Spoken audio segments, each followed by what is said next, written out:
ठीक है, मैं उनसे जवाब लूंगा। ठीक, मैं आपके सवालों के जवाब वो देंगे।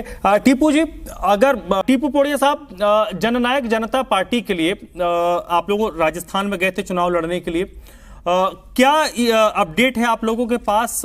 क्योंकि वहां के जो नतीजे अब तक समझ में आ रहे हैं उसमें आ रहा है कि बीजेपी और कांग्रेस के बीच फाइट नजर आ रही है। सत्ता किसके पास होगा नहीं पता। आप ये कहते थे कि सत्ता की जो ताला है उसकी चाबी जेजेपी की होगी, क्या अभी भी आप उस पर स्टैंड करते हैं? देखिए सर, जब भी कोई चुनाव होता है, चुनावी रणभूमि में कोई भी पार्टी चुनाव जब लड़ने के लिए जाती है तो चुनाव जीतने के लिए जाती है।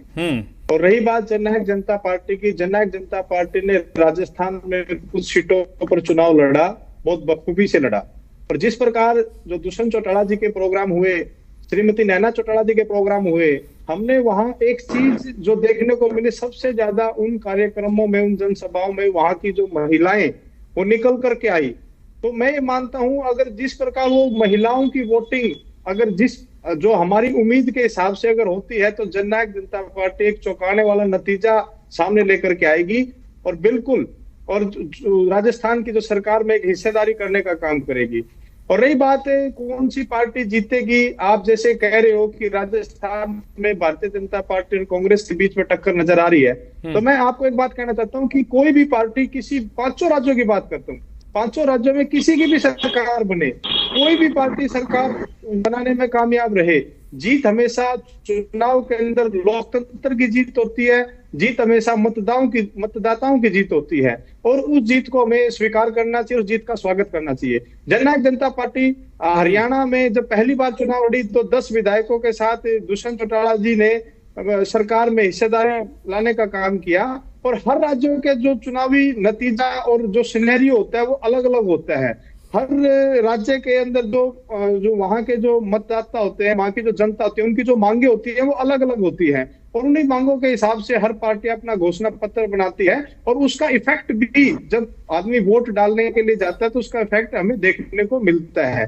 तो मैं ये समझता हूं कि एक समय वो था जब नहीं, आप ये बताइए, राजस्थान में जेजेपी के पास चाबी आई या नहीं आई?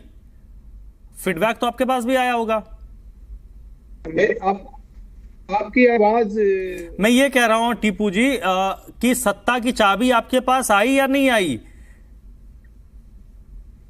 नहीं, बिल्कुल बिल्कुल। जब राजस्थान की जब 3 तारीख को जब नतीजे आएंगे तो जननायक जनता पार्टी का एक ऐसा प्रदर्शन आपको देखने को मिलेगा जो सरकार में हिस्सेदारी बनाने का काम करेगा। बिल्कुल, चलिए ठीक है। अनुराधा, ठीक है, मैं उनसे जवाब लूंगा। ठीक, मैं आपके सवालों के जवाब वो देंगे। टीपू जी, अगर फिर मैं उसी मुद्दे पे आता हूं क्योंकि आज जो कुछ भी होगा वो अगर मगर किंतु परंतु पर ही सारे चीजें होंगी। राजस्थान में अगर आप ने जैसा कहा कि आपके लिए उत्साहवर्धक नतीजे होंगे तो नो डाउट आपके कार्यकर्ता बड़े मोटिवेट हो जाएंगे और हरियाणा में शायद और बेहतर तरीके से ऊर्जावान होकर वो लोगों के बीच जाएंगे। लेकिन ये एक पक्ष है, दूसरा पक्ष इससे इतर है। अगर चीजें नहीं आती तो क्या मानते हैं कि उसका इंपैक्ट हरियाणा में भी पड़ सकता है आपके संगठन पर, कार्यकर्ताओं के मोटिवेशन पर?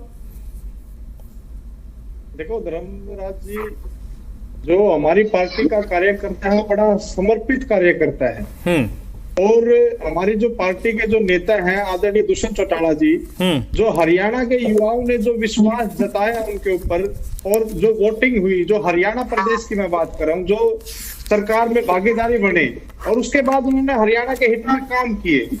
रही बात आपने कहा अगर हमारा जो नतीजा है वो अगर नेगेटिव आ जाता है तो उसका असर क्या जननायक जनता पार्टी पर पड़ेगा।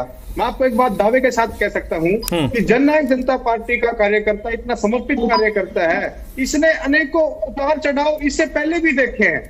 भाई हमारी जो पार्टी जो निकल करके आई, किस प्रकार का एक दौर था, इंडियन नेशनल लोक दल एक हुआ करती थी और किस प्रकार दुष्यंत चौटाला जी को बाहर निकाला गया, डॉक्टर अजय सिंह चौटाला जी को पार्टी से बाहर किया गया, दिग्विजय सिंह चौटाला जी को पार्टी से बाहर किया गया और किस प्रकार वो ऐसी परिस्थितियों में बड़ी सूझबूझ के साथ संगठन को दोबारा से खड़ा करना, अपना नया झंडा, नया डंडा और किस प्रकार हरियाणा प्रदेश में उन्होंने चुनाव लड़ा भाई हम गर्व करते हैं अपने नेता के ऊपर, उस नेता के अंदर इतनी हिम्मत है, इतना धैर्य है और इतना ऊर्जावान नेता मैं मानता हूं कि कोई नहीं हमारे पास। हम तो आदरणीय दुष्यंत चौटाला जी की इतनी ऊर्जा को देख करके जो जननायक जनता पार्टी का हर कार्यकर्ता बड़े लगन के साथ काम करता है। नतीजा हमारे पक्ष में हो या विपक्ष में हो, यह हमारे मायने नहीं करता। हमारा सिर्फ एक ही धैर्य है, एक ही लक्ष्य है कि अर्जुन का तीर और मछली की आंख, हमारा निशाना सिर्फ वही है। हमने प्रदेश के लिए काम करना है, हमने प्रदेश की जो डेवलपमेंट के लिए काम करना है, नौजवानों के लिए काम करना है, महिलाओं के लिए काम करना है। चलिए ठीक है।